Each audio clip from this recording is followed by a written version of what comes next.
Hello and welcome to the Burn KC ScorchCast. I am your host, Alex Blackburn, here to bring you the good KC sports news and deliver it the best way I can, as always, for you guys, as you guys deserve. Got a decent-sized show today. I'm going to talk about exactly what you think I'm going to talk about if you've been keeping up with Kansas City sports. We'll mention it, I promise. Any Swifties that listen to my show, don't worry. It's going to get mentioned, I promise. We will have a talk about it. I know next to nothing about Taylor Swift, but willing to at least give the dynamics of the relationship between her and Travis Kelce how I see it.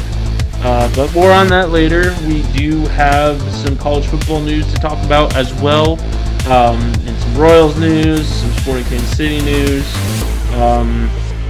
So yeah, I really think that's it, other than, the elephant in the room. So let's just get started. Alright, starting off with some college football.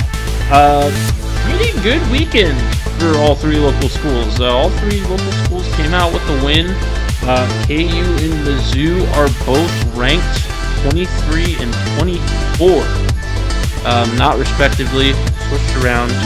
KU's ranked 24th, Mizzou's ranked 23rd. I said 25th.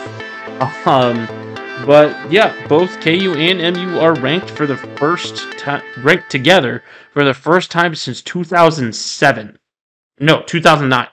2009 was the last time that they were ranked together. Which is crazy because, KU football has just been a fantastic, piece to the college football dogma. But yeah, KU and MU are ranked together for the first time since 2009. They are ranked 23rd and 24th. If that continues to go down the path, there is a possibility that they see each other in a bowl game. That'd be pretty cool. Be the precursor to the home and home series that is coming up next week, or excuse me, next year. I said next week. Goodness gracious, that would be crazy. But the big talk is Kansas State is still out of the rankings. Kansas State did receive the most votes out of anybody outside of the top 25 to be ranked, but is still yet to be back in the top 25 after starting, I believe they were 15th to start the year. So that's kind of cause for concern because they had a really strong performance against UCF. DJ Giddens had a Player of the Year-esque performance to really drive home the Wildcat victory. 4 touchdowns. I believe he had almost 300 yards, which is crazy, and just 300 total yards. And overall was just a huge contributor to the Wildcat win. It was closer than a lot of people would have thought that it would have been. John Reese Plumlee, UCF starting quarterback, and arguably one of their best players, was out for this game. So a lot of people thought Kansas State was just going to walk all over them. Not entirely the case, but the game looked a lot more dominant on the Wildcat side than the score indicated. So good win by the Wildcats, but still just not enough proof that they deserve to go back into the rankings. A question that was posed to me earlier today was, should Missouri be in the rankings? They're 4-0, undefeated. Have a quality win against Kansas State. But they do have some not so quality wins against not so quality opponents. They just barely beat Memphis and St. Louis, 34-27. It you know it didn't look like the Mizzou team. This Mizzou team is going to beat anybody's of note in the SEC this year. If they continue performances like that, I guess. Um, you know, Kansas State was not on their A game when they played them. So you can make the argument that that Kansas State win isn't exactly 100% certified. Um, but you had some close calls against Middle Tennessee State as well. And then allowing South Dakota to put up 10 against you and you to only put up 35. Um, it my point being is, does Mizzou have an argument for being ranked? Absolutely, they do. Do they have an argument for not being ranked? They also have that. Um, I think they deserve their spot. I think that if you can get some quality wins in the SEC this year, such as LSU, Tennessee, I don't think they're going to beat Georgia just by the looks of it, especially since they have to go to Georgia to go play them.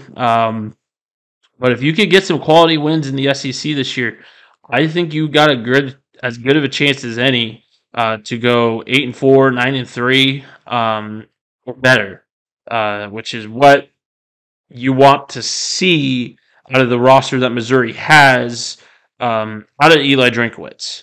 I think Eli Drinkwitz has as good of a chance as any to save his job with this season, and I think if they continue going down this road of having some really big time successes. I mean, Luther Burden has been on fire.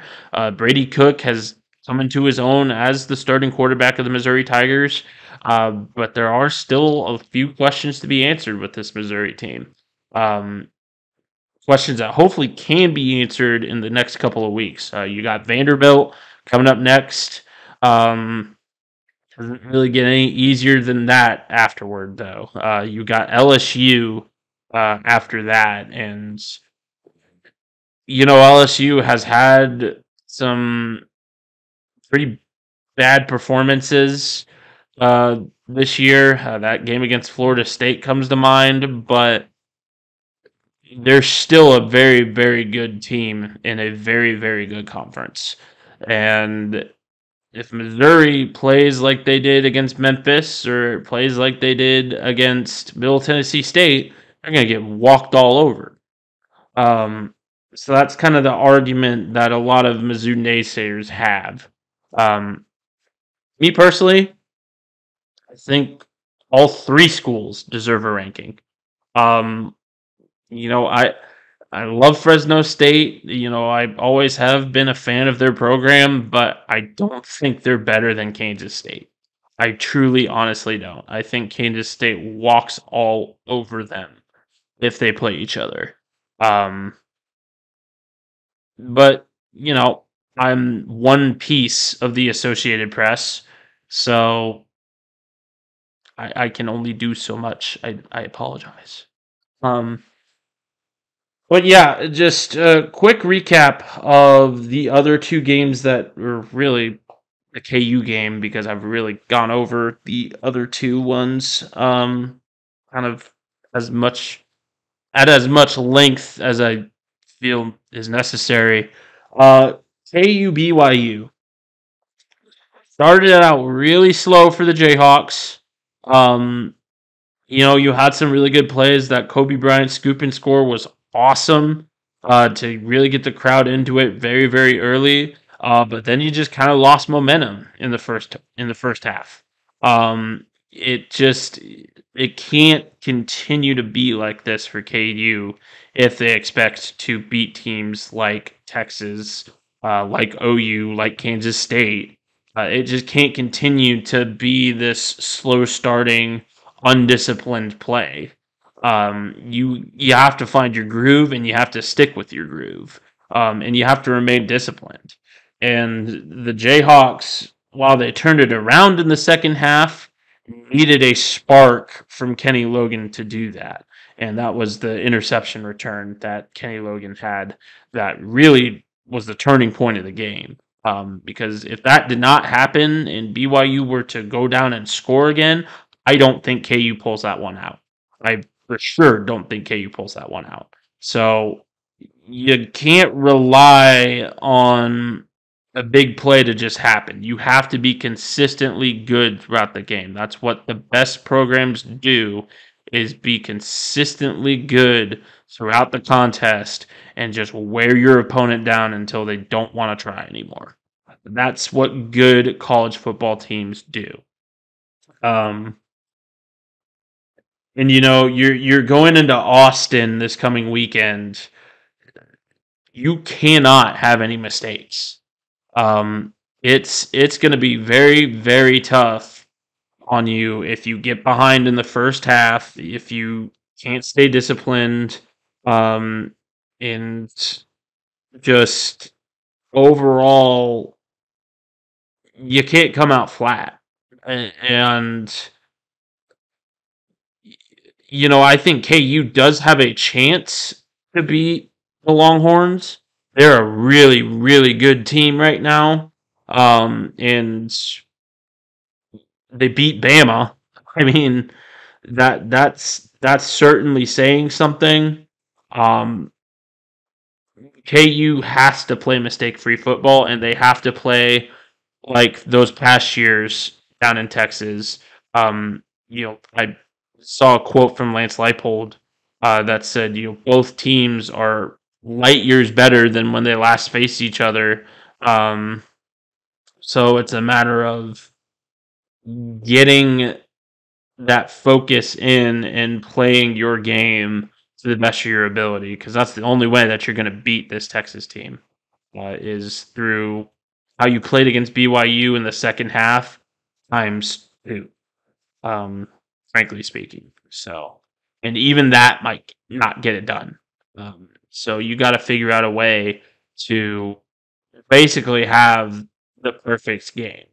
Um, I've seen a lot of people say, well, they're already looking to the Red River rivalry. Oklahoma's the week after. They're going to overlook KU. No, they're not. Texas has learned their lesson. No, they're not going to look over KU.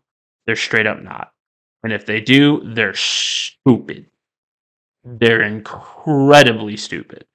Which I wouldn't put it past the Longhorns. They've been dumb in years past. But if last year's performance is any indication, Texas has learned their lesson of not underestimating Kansas. So I think they come out guns blazing.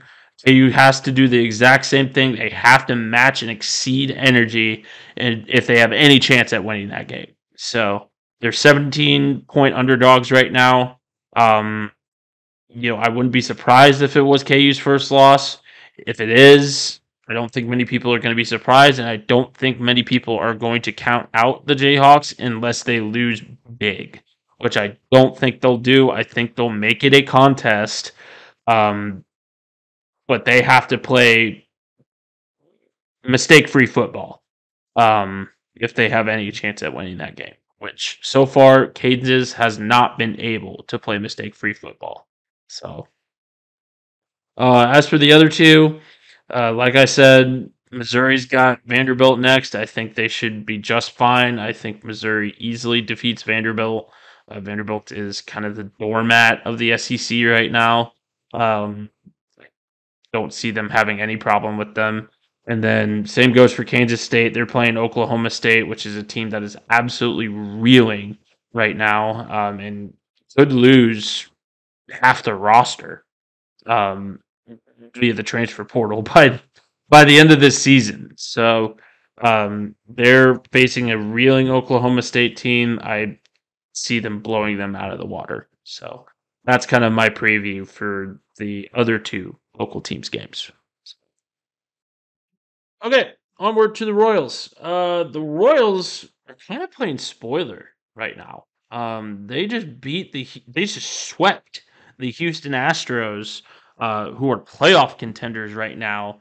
And they did I think it was 3-game sweep of them.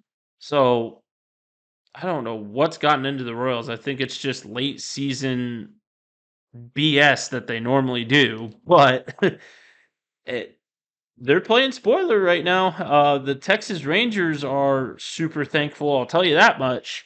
And you, I don't know if you want to see them continuing to play that. Um, but it's good that they're winning, I guess. But it's all fun and games when your team has just been eliminated from the postseason and can just play troll basically to other teams. So, um, congrats to the Royals, I guess, for being the, the thorn in Houston's side. Frankly speaking, it's Houston, so I don't think a whole lot of people outside of Houston really care that that happened. Um, in fact, I think a lot of people outside of Houston really like that that happened, considering the past years. So, as for their other news, they hired a new scouting director. I can't remember his name off the top of my head. Give me just a second here. I believe it's Brian something. Brian Bridges, I want to say. But he was formerly with the Giants. Yep, Brian Bridges. Um, Formerly with the Giants as part of their scouting department, not the scouting director, but as part of their scouting department from, I believe they said 2019 on. Um, and was with the Braves from 2015 to 2019. Um, it, he's the real deal, folks. I mean, he brought on a lot of pieces for that Braves World Series championship run, and really developed that squad into a World Series contender um, on a year by year basis from 2019 on. Um, do I think he can do that with the Royals? It's a big ask, but this is a great hire in my opinion.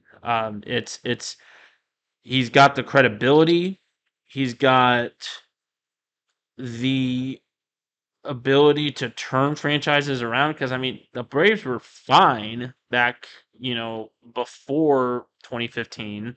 They were fine, but I think he really got them over the hump. The question is, can he get the Royals over the hump to at least be playoff contenders? I think he can at least get them to be playoff contenders. World Series contenders is still quite a bit far off. I would say, but again, this is a great hire by the Royals front office. I think he's going to do great things. I'm hoping he can really develop those young guys that JJ Piccolo brought on in the draft. And unleash their full potential, which is kind of what JJ Piccolo is relying on. So I think JJ Piccolo is really holding out hope as well. And you would like to see the young talent perform well in this Royals organization because it's something that we haven't seen in a long time.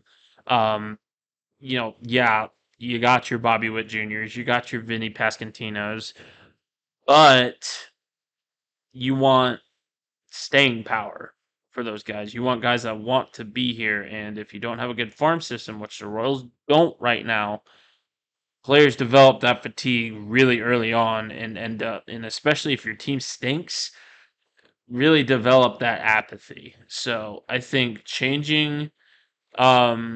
I think changing that culture is the biggest thing for the Royals right now, and I think this is the first step that they can take to changing that culture. Now, second step to changing that culture, um, folks, we're gonna rant about the stadium again. Is transparency. It's being honest with yourselves, and it's improving on the field product. All three of those things have not been achieved by the Royals ownership. I can commend them all I want to for the Brian Bridges hire, but I mean, after the stadium announcement, I mean, it immediately put a damper on things.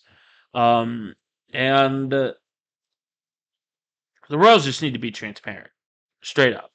They need to be transparent. They need to find the tools to make the on the field product better, which they're getting there.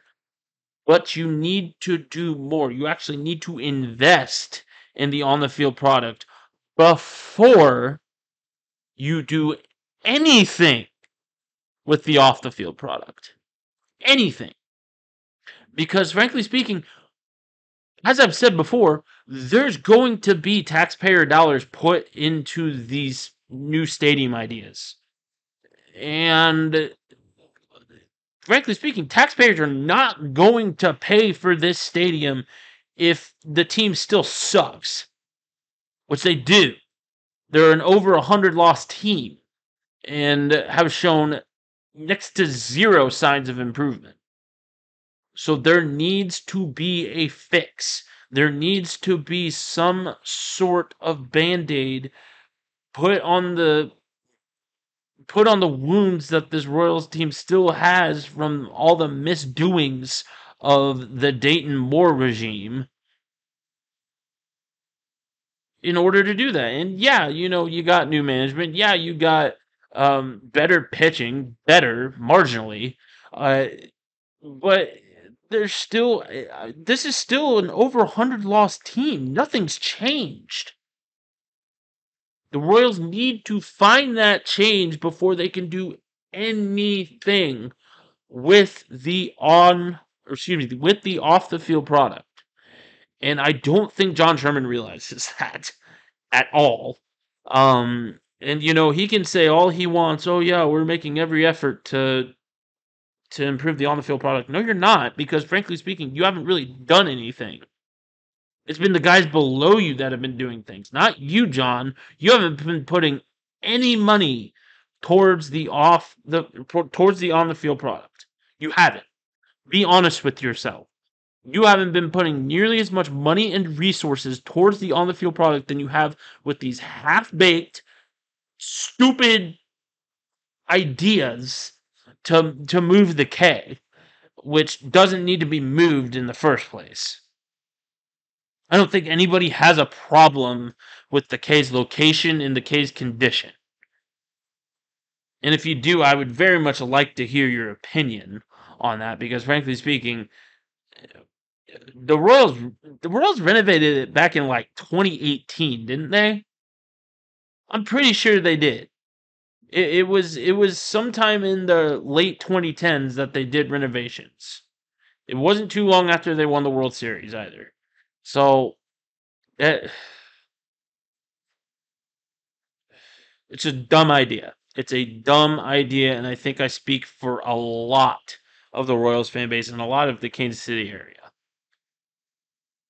Why don't we just skip the ridiculousness, skip the half-baked ideas, and just play some freaking baseball? Instead of being led on by some incompetent hack. Because that's all John Sherman has proven to be so far. If we're being 100% frank and honest. And, I hate saying that about, guys, because obviously there's things that go on behind closed doors. But from what it looks like right now, from what the optics look like, John Sherman is not a good baseball team owner. He's not a good MLB owner. Which is, kind of par for the course when it comes to most MLB owners. But that being said, John Sherman sticks his head out above the rest so far. And the optics just straight up don't look good. So he needs to do something to improve the optics. Like, improving the baseball team itself before things get really bad and it starts getting national attention that he's this incompetent owner. Because as of right now, it's staying local, but it could absolutely grow into something like the Oakland A's situation, which is not something that John Sherman wants to happen because, frankly speaking, Kansas City's not going to take that line down. They're not. This was the Kaufman's team first, and the Kaufmans are basically like the first family of Kansas City. You really think they're going to give up their baseball team that easy? You really think they're going to let some greedy owner sell them off somewhere else? I highly, highly doubt that. So, just do better, John Sherman. Please and thanks. Alrighty, let's talk some sporting Kansas City news. We got some interesting news regarding sporting Kansas City. They are one spot out of playoff contention right now. They were in playoff contention, and then they took a 3-0 walloping by the Nashville squad. That set them back to 11th. And then they got the win over Houston 2-1 this past weekend that propelled them into 10th. They are now one singular point out of playoff contention. They are right behind FC Dallas. And Sarah, I'm sorry. I know that that's kind of a battle that you have to have internally. But they're in a battle with FC Dallas right now for that final playoff spot. Let's have a look at the remaining schedules for both squads. I know that there's only a couple games left in the MLS regular season. I think there's what is that? Sorry. There's only a couple games left in the regular season of the MLS. FC Dallas has Philadelphia on Wednesday. Philadelphia is 14-7-8 right now. They're one of the better teams in the East, so there's a good chance that the loss that Sporting Kansas City needs may be right there in front of them. If Dallas ends up losing on Wednesday, Sporting Kansas City's in that spot.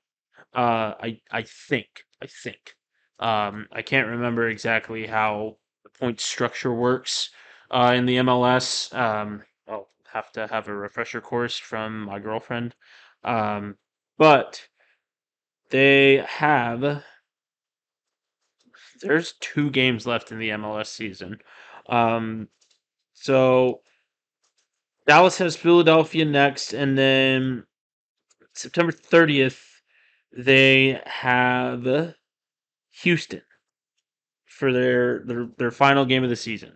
Houston is the team that Sporting beat this past weekend to give them that 10 spot.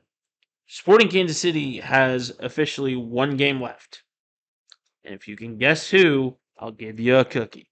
It's St. Louis. The best team in the MLS right now. Oh boy. It's coming down to the wire, folks. In my opinion, Sporting needs that Dallas loss come Wednesday. I know, you know, if Kansas City does win against St. Louis and Dallas ties or loses, they get that playoff spot. However, if both teams win, I think it comes down to goal differential. I believe. And I don't know if Sporting Kansas City has that advantage. So we're kind of counting, us Kansas City folk at least are counting on a Dallas loss against Philadelphia. They'll be fighting for their playoff lives as well. So it's tough to say. Um, Philadelphia is currently fourth in the Eastern Conference. Dallas is ninth in the West. They It is going to be very, very close because I'm looking at it right now. The goal differential is -3 for Sporting Kansas City. So, and it's +1 for Dallas. So Dallas has that advantage. Um, unless something absolutely off the rails happens. Um, folks, it's really tight. Dallas is going to have to lose or draw, and Sporting is, if Dallas loses, gonna have to draw, and even then, there's no guarantees. But Sporting basically has to win their final match to have any chance at making the playoffs. It's going to be really, really tight because, as you've seen in the past, St. Louis plays Sporting very, very tight because it's a rivalry game. And them being the best team in the MLS right now, it's a really tough rivalry game for Sporting. So, and yeah, you're going to be fighting for your playoff lives, especially if Dallas ends up losing. But I mean, it's it's looking very, very tight, and it's looking like a situation that I don't think Sporting wants to see themselves put in. If they end up making the playoffs, it's going to be a tough road. It is. The West is a very, very good conference with a lot of very, very good teams. But if Sporting can find one of those patented sporting strides that sporting streaks that they can sometimes go on, I think they have a good chance at possibly making a run. But you got to get to the playoffs first. So we'll see what happens. This is a huge week for Sporting, though, and could determine whether or not Vermees even keeps his job. So I think he will. By all accounts, I think he will. But um, it could be tight. I don't know.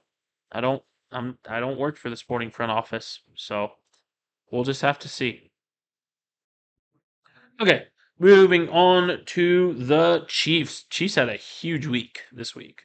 Um, First and foremost, let's talk about the on the field stuff because, frankly speaking, it's a long, long story when it comes to the off the field stuff.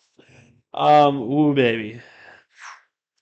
Forgive me, Swifties. I may not have a good grasp on the lingo and the news that has come out regarding Travis Kelsey and Taylor Swift. Forgive me in advance. But let's talk about the game first. Huge win for the Chiefs. Huge, huge, huge. The Chiefs' offense looked like themselves again. They looked dominant throughout the game. Yes, I know it's the Bears. But I mean, they looked absolutely dominant throughout this game. And until Blaine Gabbert came in true Mizzou QB fashion threw two picks. Um, sorry. um, uh, it was 41-0.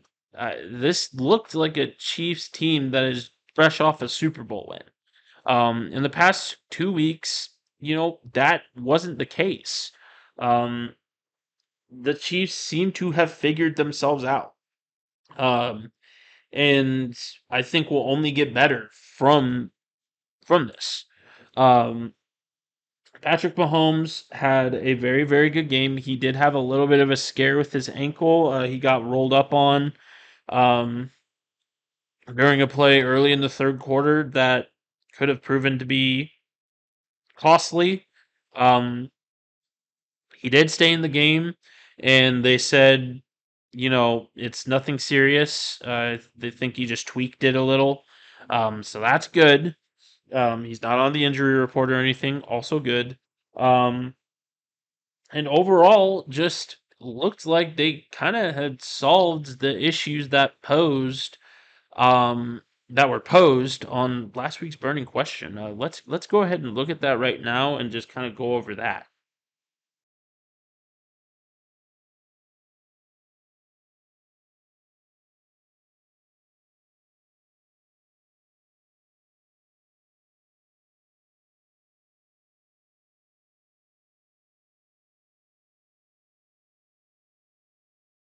Okay, so let's go over these different issues that we posed in last week's burning question. So first and foremost, the wide receivers.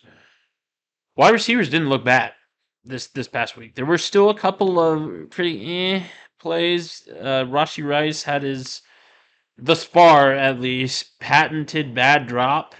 I believe that was later in the second quarter, early in the third. I can't remember exactly. But other than that, they looked great throughout this game. Um, Justin Watson looked like a reliable deep threat for once. Um, and overall, just everything looked kind of improved on that front. Plenty of targets to wide receivers. The comeback of Travis Kelsey, that really helped. And just overall, it looked like a balanced offensive attack, which is going to bring me into this next point, the one that got voted on the most, the play calling on offense. The play calling on offense looked so much better. There was a lot more balance with the run game. Isaiah Pacheco got plenty of runs. He Patrick Mahomes was able to do the work that Patrick Mahomes can do. And just overall, it looked improved tenfold. Matt Nagy looked competent. And just, it really solidified that, hey, when you have Patrick Mahomes, you have a chance to win no matter what. And I think Matt Nagy is finally getting back into the swing of things when it comes to having Patrick Mahomes as his quarterback, being in this Chiefs system, because it really showed this past Sunday. And with the games that the Chiefs have coming up, they have a chance to work that and work it well. They're going up against a Jets defense that is kind of reeling coming up this next week. I think that will be a test, but I really do think that they can pick apart that Jets defense.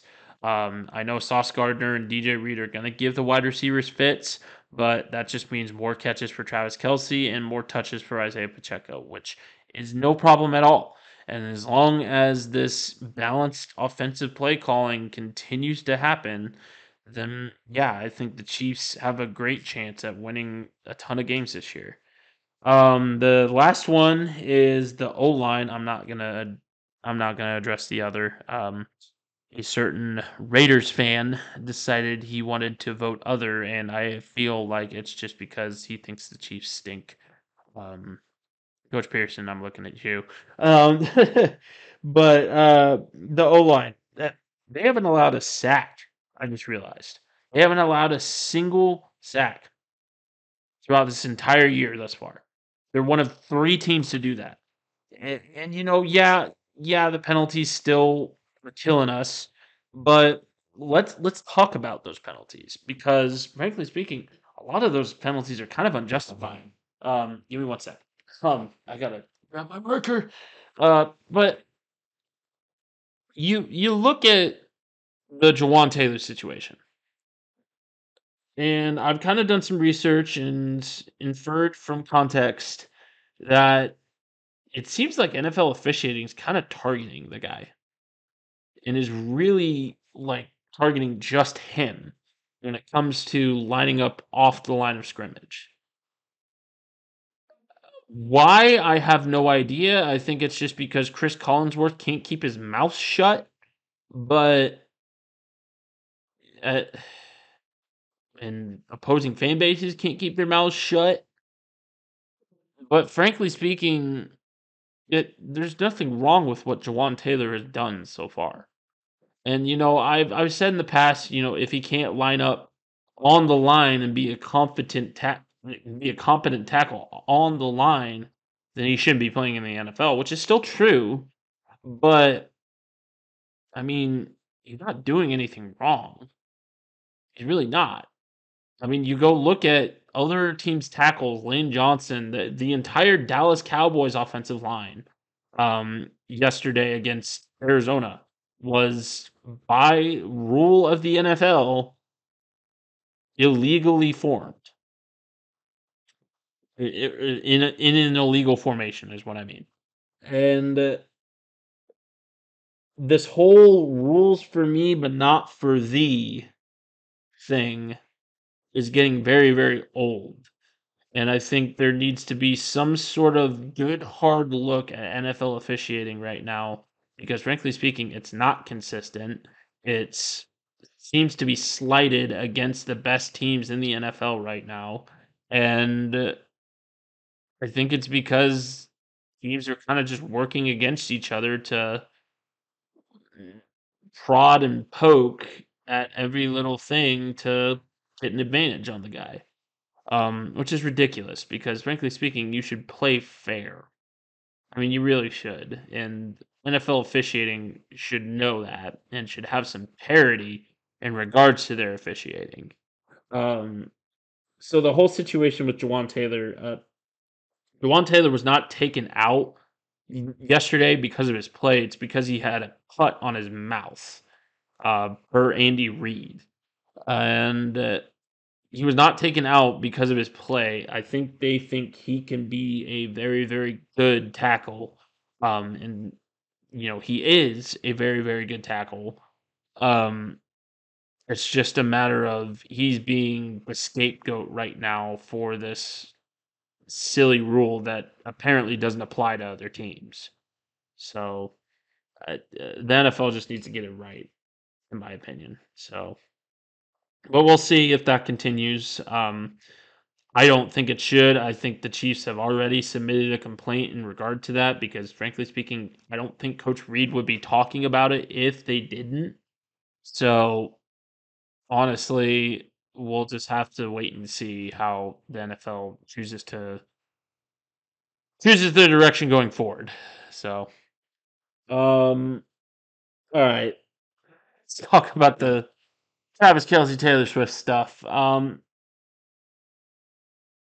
So Taylor Swift was at the game yesterday. I don't know if y'all saw it. I know it wasn't reported all that much. Um, but Taylor Swift was at the game supporting her new beau, Travis Kelsey, and looked like she was really into it and looked like she had a great time. So I'm really happy for her. I hope that Travis and her do end up together. Um, so long as it's not a distraction. And let me preface this by saying there is absolutely no hate directed at Taylor Swift or her fans. But I look back to situations like these where athletes are in the public eye and are dating people in the public eye. And I kind of see a trend of the focus being shifted away from their play rather being focused to the relationship, to the off the field stuff, etc. And it affects the play of the player. The key example in the NFL is Tony Romo and Jessica Simpson. Um, the slander that was put towards Jessica Simpson was completely uncalled for. But